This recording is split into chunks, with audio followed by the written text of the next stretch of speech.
A veces pensamos que los mejores videojuegos nacen de grandes ideas, de planes perfectos y de estudios trabajando con una visión clarísima desde el principio. Pero, ¿y si te digo que algunas de las sagas más queridas de la historia nacieron por pura casualidad? Juegos que hoy son leyenda y que, en realidad, surgieron de errores, bugs, prototipos cutres, experimentos rarísimos y decisiones improvisadas que nadie esperaba.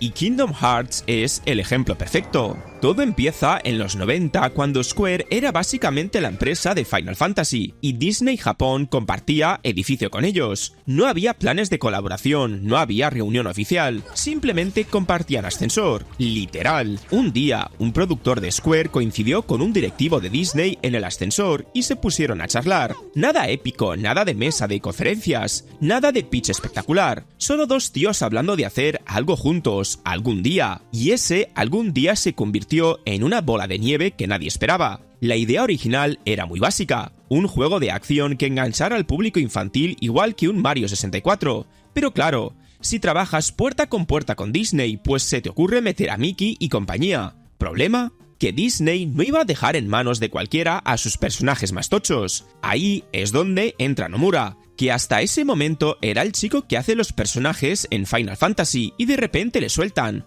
oye, ¿te apetece liderar un proyecto loco donde se mezclan mundos de Disney con estética Final Fantasy? Y él, sin pensárselo demasiado, dijo que sí, y ahí empezó el caos. Pero lo más accidental de todo es que nadie imaginó que la mezcla funcionaría. Internamente había dudas por todas partes. Demasiado infantil para fans de Square, demasiado complejo para fans de Disney, demasiado arriesgado para la industria. Era ese típico experimento que haces casi por diversión, pensando que quizá salga algo curioso, y terminó convirtiéndose en tremendo bombazo.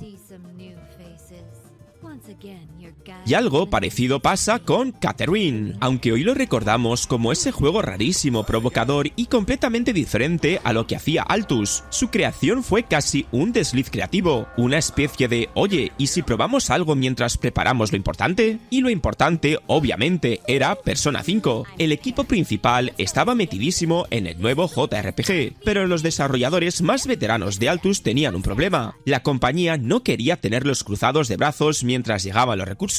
Así que les dijeron algo así como: montaos un proyecto pequeño para ir abriendo bocas. Y ahí empezó el accidente. La idea inicial era simplemente experimental. Altus llevaba años haciendo RPGs por turnos y quería romper la rutina. No había un plan maestro, no había intención de crear un cult classic. Simplemente querían probar nuevas mecánicas y hablar de temas más adultos. Así que alguien dijo en una reunión interna: ¿y si hacemos un juego sobre las relaciones modernas pero con puzzles donde escalas una torre mientras unos bebés gigantes quieren matarte? Y en vez de reírse, todos dijeron: pues suena potente. El proyecto empezó como un experimento para testear el motor que luego usarían en Persona 5. Era literalmente un campo de pruebas técnico, pero lo divertido es que la historia empezó a crecer sola. Cada vez que escribían nuevas escenas, el equipo se venía arriba y añadía más paranoia, ovejas que hablan, pesadillas que matan, una female fatale misteriosa que aparece de la nada y un protagonista atrapado en una crisis existencial brutal. Lo que iba a ser algo pequeñito y secundario se les fue de las manos.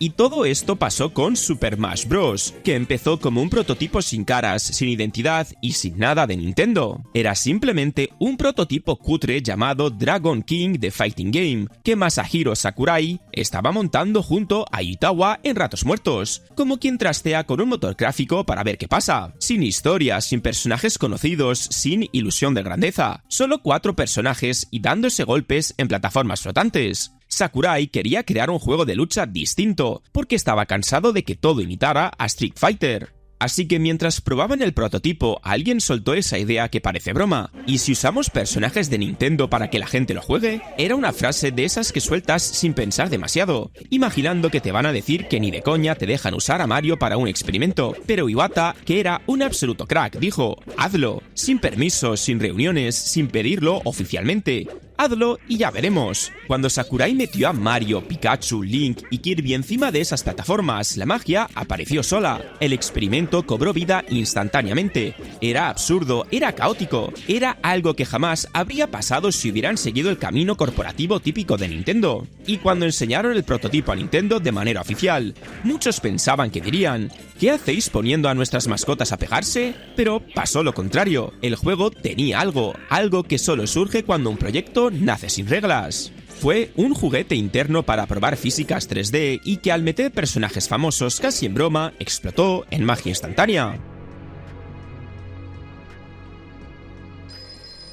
Y si hablamos de explosión, Devil May Cry es literalmente un error de desarrollo de Resident Evil 4. Todo empieza cuando Capcom estaba desarrollando Resident Evil 4. Sí, tal cual. Devil May Cry iba a ser un Resident Evil. El equipo de Hideaki Kamiya estaba intentando modernizar la saga, darle un giro más rápido, más espectacular, más orientado a la acción. Pero claro, se les fue de la mano. Y cuando digo se le fue, me refiero a que empezaron a crear un sistema de combate tan exagerado, tan estiloso y tan poco survival horror, que aquello ya no tenía sentido dentro de Resident Evil. Durante el desarrollo, el equipo se emocionó muchísimo con la idea de que el protagonista fuera un tío casi sobrehumano. Le metieron combos acrobáticos, espadazos en el aire, tiros que lanzaban a los enemigos hacia arriba, cosas que rompían totalmente la esencia lenta y tensa de la saga. En un punto del desarrollo, el personaje podía literalmente levantar a un enemigo con la pistola y mantenerlo flotando a balazos. Para un Resident Evil serio, esto era casi un sacrilegio. Para un hack and slash, era oro puro. Pero en ese momento nadie estaba pensando en crear un hack and slash. Cuando enseñaron el prototipo a los directivos, la reacción fue algo casi como: esto mola muchísimo, pero no es Resident Evil. Y ahí llega el verdadero accidente. En vez de tirar todo ese trabajo a la basura, Capcom dijo: ¿y si lo convertimos en una IP nueva? Y de repente, ese error tontería se transforma en un proyecto propio. Cambian la historia, crean a Dante, rediseñan el mundo, suben el nivel de fantasía y convierten la acción exagerada en el centro del juego. Todo lo que no encajaba en Resident Evil encajaba perfecto aquí.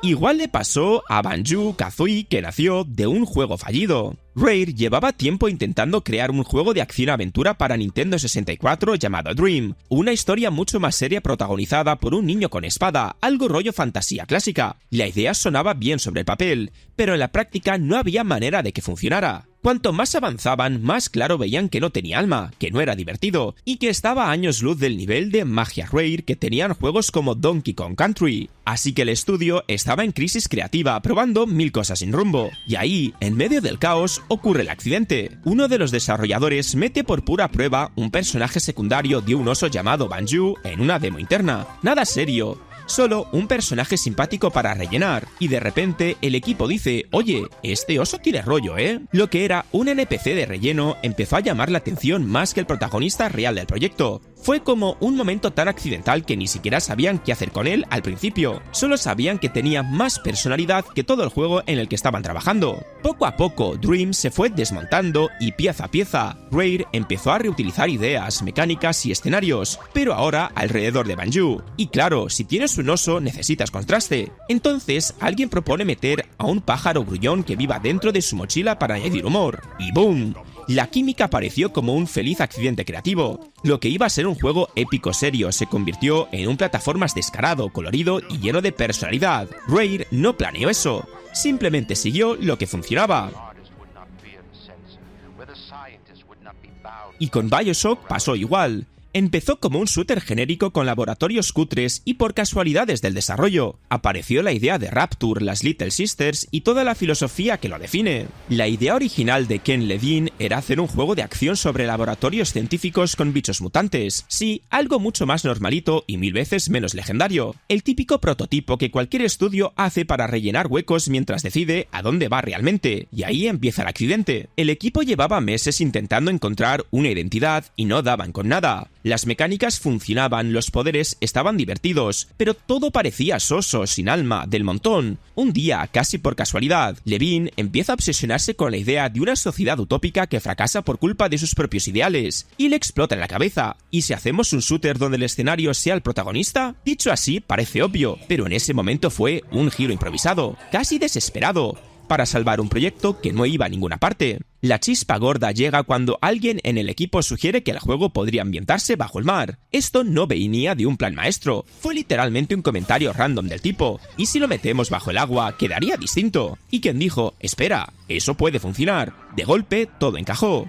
Bajo el mar puedes justificar decadencia, arquitectura rara, aislamiento, ciencia descontrolada y personajes rotos psicológicamente. Y luego está el tema de las Little Sister y los Big Daddies, que también surgieron improvisando. Querían un sistema moral, querían decisiones, pero nadie sabía cómo integrarlo. Hasta que alguien propuso parejas de criaturas interdependientes, una indefensa y otra brutal. Se inventaron primero por gameplay y luego se convirtieron en piezas narrativas clave.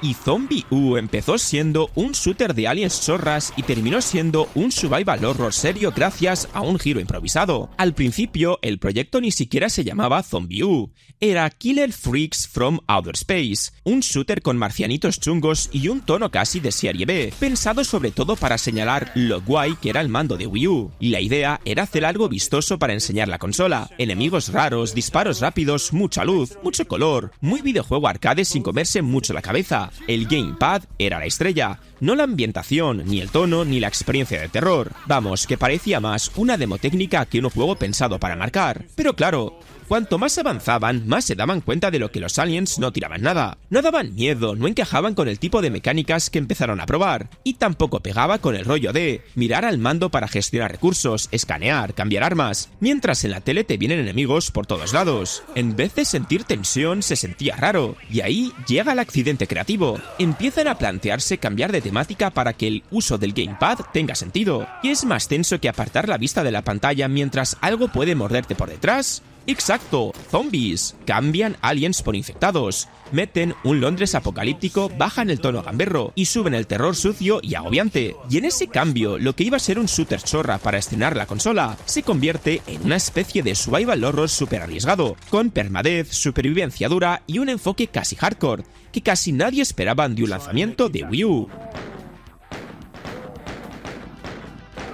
¿Y sabías que Doom empezó queriendo ser Aliens, pero fallaron en conseguir la licencia y acabaron inventando el Fast FPS moderno? Lo que ellos querían al principio era simplemente aprovechar su nuevo motor gráfico, que Carmack estaba trasteando como un loco, y hacer algo más gordo y más bestia que Wolfenstein 3D. Y ahí empezó el accidente. Carmack estaba obsesionado con empujar la tecnología. Él estaba probando efectos de luces, alturas falsas, pasillos más complejos, sprites enormes y la historia, la ambientación y el diseño del juego iban cambiando según lo que el motor permitía. Nada estaba planificado, era literalmente un «Oye, mira lo que he conseguido hacer, ¿lo metemos?». Por ejemplo, el tema demoníaco ni siquiera era la idea original. Querían hacer Aliens, sí, la película, porque eran fans enfermísimos. Pero Fox les dijo que no podían usar la licencia, así que dijeron, pues vale, lo hacemos igual pero con demonios. Un fracaso en conseguir derechos fue lo que dio paso a la iconografía infernal de Doom. Luego está el tema de ritmo. ID Software quería un shooter más tenso, más pausado, pero el motor hacía que todo fuera tan fluido y rápido que la gente del equipo empezó a moverse como animales, a correr, a saltar, a spamear disparos,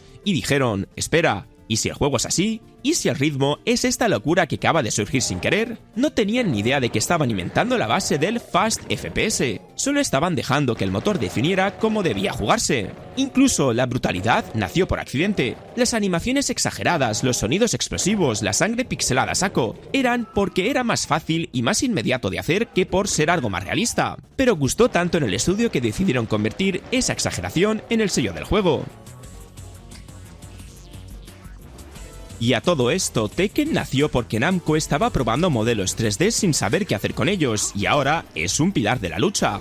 En los 90, Namco estaba obsesionado con una cosa, la tecnología 3D. No cómo usarla, ni qué género hacer, ni qué tipo de juego funcionaría. Solo querían presumir de polígonos. Su objetivo real era enseñar músculo, no crear un juego de lucha legendario. Por eso al principio no existía Tekken. Existía un motor gráfico y un grupo de programadores haciendo pruebas raras con modelos humanos, porque necesitaban algo con brazos y piernas para animar. Ese fue el accidente inicial. Los personajes humanoides aparecieron porque era más fácil probar animaciones animaciones con ellos que con coches o animales. Mientras tanto, Sega ya había sacado Virtual Fighter, y eso picó a Namco, pero no tanto a nivel creativo, sino a nivel orgullo. En plan, hey, que nosotros también podemos hacer modelos 3D y físicas, ¿no? Entonces alguien dentro del estudio dijo, ¿y si usamos estos muñecos que ya estamos animando para que se pegan entre ellos? No era una idea estratégica, era pura convivencia. Aprovechar lo que ya tenían y de repente empezó a encajar. Las pruebas internas, que inicialmente eran solo muñecos pegándose sin sentido,